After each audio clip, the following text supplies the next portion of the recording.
as Tal introduced, so my talk is called Shmuel Charney, his Religious-Secular Yiddishkayt, and their Discontents in the Yiddish Press, and I'm coming here from Bloomington in Indiana University.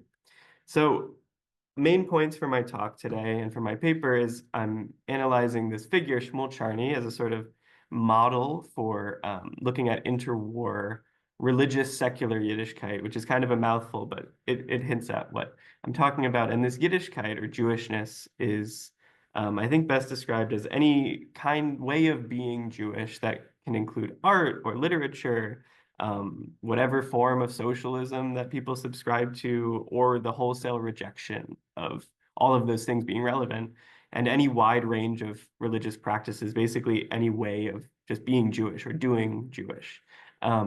And what I'm showing is this religious secular Yiddishkayt is uh, from Charney as a reaction to an anti-religious Yiddishkayt that sort of developed in the early 20th century, and especially after um, the Russian Revolution in 1917. And what I'm showing is Charney and others are bringing back religious ideas into this world of secularity. And specifically, I'm looking in the Yiddish press in America. And through looking at these as conflicts in the Yiddish press between Shmuel Charney and others, I'm looking at how he sort of arrives at this religious component of secularity, and then develops it for the wider public. And I'm specifically looking a 10-year period from 1927 to 1937. So to jump straight in to look at Charney, so Shmuel Charney, like many Yiddishists at this time, was born in Eastern Europe. He was specifically born in Belarus in 1883 to a relatively traditional religious upbringing. He was like a star student at the yeshiva.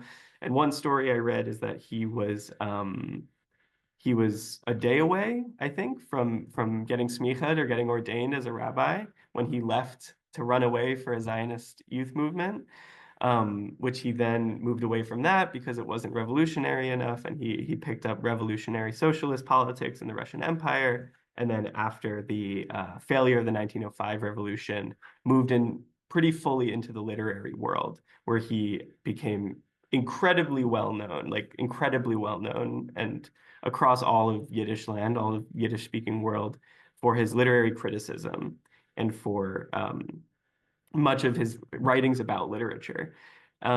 And one thing that is really important with Charney is that he really cared about Yiddish art. And this is really clear throughout all of his writings, is that Yiddish art is really integral for Yiddishkayt and for any kind of Jewish life, thriving Jewish life. And throughout his writings, he has always this mix of secularism and tradition. From the beginning, his Yiddish is very bilingual, if you could call it that. There's like a ton of Hebrew and Aramaic in his Yiddish, and quotes from Bible and all of these things. And he's especially devoted to Yiddish education. So he was the president of the Sholem Aleichem secular schools, which, as Tal was saying, is like what I'm really interested in. And he was the editor of their children's journal for the Sholem Aleichem schools, which was the Kinderjournal. And so he really cared about how the next generation was going to encounter Yiddish and what kind of Yiddishkeit they were going to learn from. And in his writing, he's very polemical, as many of these writers were at this time, but he did really care for a united, at least at the beginning, for a united Yiddish front for the future. And he was a real fighter in the press. And so we'll look at some of his fights. This is sort of the bulk of my paper, is I'm looking at some of these disagreements and arguments in the press from this time period. So the first one is not necessarily an argument, but it's just setting the stage for what Charney wants to teach to the next generation. So looking in Der Tag, the Yiddish newspaper in America, which was Charney's home for his articles after he left the Vorwärts, I'm looking at an article from 1927 called Von die Amerikaner Kinders wegen, or for the American children's sake. And what's interesting in this article is Charney is really showcasing the fears that the Yiddish-speaking public has towards what is going to happen to Yiddish in the United States. And what's clear is that this is especially important after 1924, when the valve of new Yiddish-speaking immigrants from Eastern Europe gets basically totally cut off into the United States, going from a few 100,000 a year into a few thousand. And so what people are seeing is that with this valve of new Yiddish speakers getting cut off to America, people are really scared about what the future of Yiddish art will be. And on this quote on the right, you can see a little bit of that. He says, "We often hear that the Yiddish word in America is only for those who come here from the other side of the ocean, that those who are born here don't read Yiddish, don't understand Yiddish, or that this generation won't produce any great Yiddish writers." So what's important here is producing great Yiddish writers. That is key, and people are scared that that won't happen in America anymore. And the rest of this article is really an ad for his schools.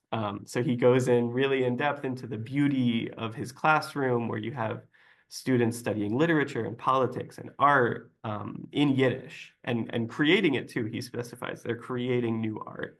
And importantly, they're studying religion at this point, Jewish religion, but as like a cultural artifact, as a folk practice, not really in any religious practice in any way. And what's really interesting, I found, is that he talks about the Talmud Torahs as kind of which are the religious schools for children, as kind of the opposite of what the Yiddish schools. The Talmud Torahs, what he says is they only teach the kids Kiddush Kaddish, is what he says, which means like they just teach them the prayers. They don't actually teach them anything about being Jewish. And he calls them Amitzorim, or like Jews who don't know about themselves, and that the true Yiddishkeit is coming in through his secular schools, the secular Yiddish schools. And at this point, it's not explicitly religious, what he's talking about, but it's more concerned with unity across different school systems. And these school systems become more apparent in 1930. So at this point, there are four separate school systems, each with a different ideology. There's a Zionist, there's a communist, there's non-political, and there's the labor school system in America. And in 1930, I found an article in the Morgen Freiheit, which is the communist newspaper that's linked to the communist schools and the communist Yiddish parties. And there's an article on the front page written by a 16-year-old student of the communist schools named Esther. And it's a polemic against Charney specifically. He's named and he's called the Soina, or the enemy of Jewish class struggle, in this article. And what they specifically are mad about is what they call his Yiddish religiosity, that his passion for Yiddish and his passion for Yiddish art has turned into its own religion. And that is very against what the communist Yiddishists want. So this is sort of the environment that Charney is in, these like specific articles against him and his school system.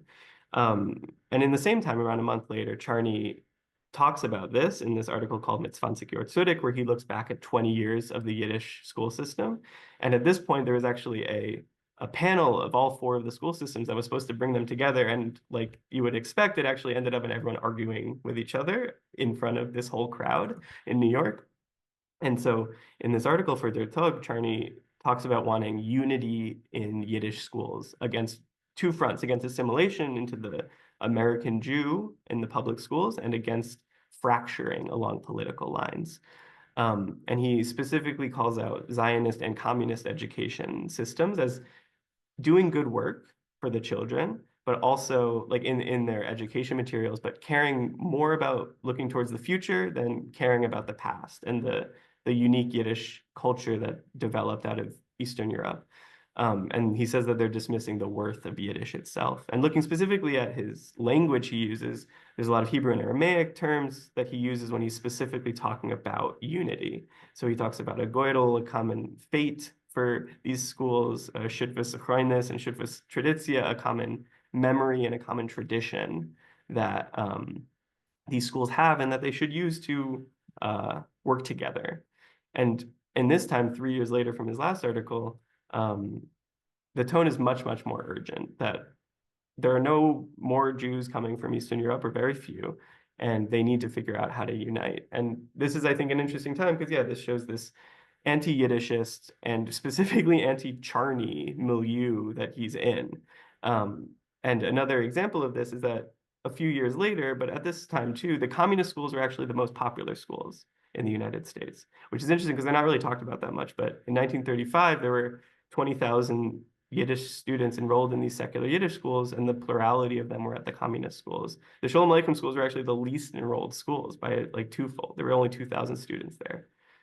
So this is the environment that Charney was in.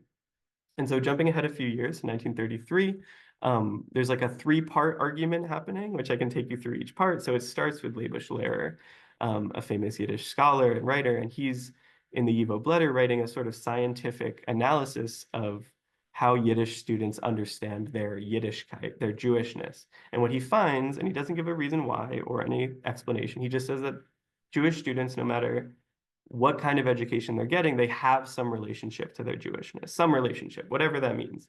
Um, and he doesn't say why. So then a month later, Charney responds in Der Tag as the Rashi to this thing, and he says that what we can take from this scientific analysis is that Yiddish education is important now in 1933, that these Jewish students have some awareness of themselves, and that might not be there forever.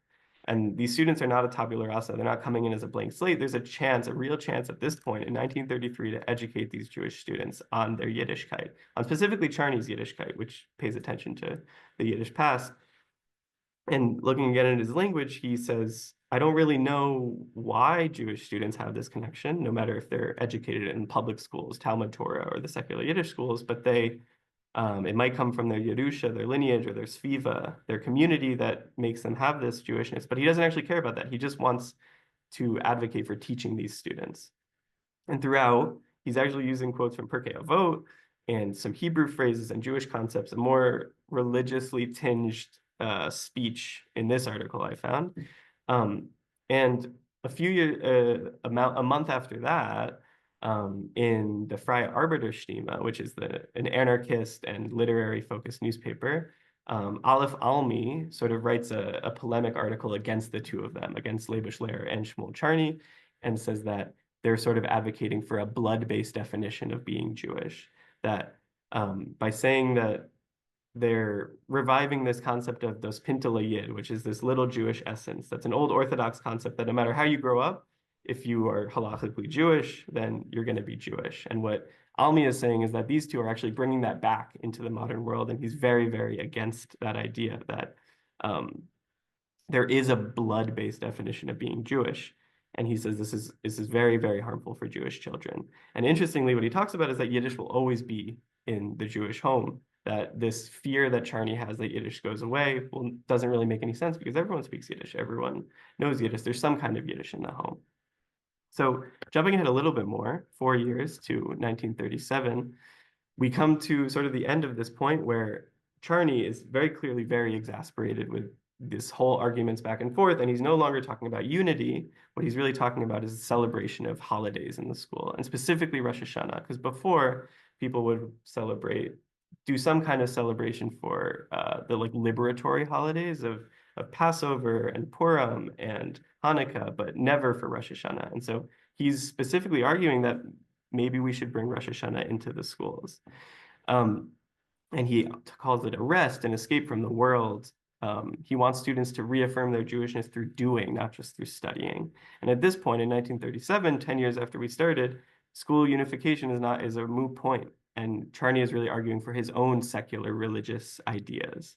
And this Yiddishkayt is really driving everything he's doing. And here's a quote from this where he says, should the students' Yiddishkayt be only a thing they speak about, a thing of speculation, discussion, not something that gathers itself from custom, from minig, and from ceremonies? Should there be a neshama without a goof?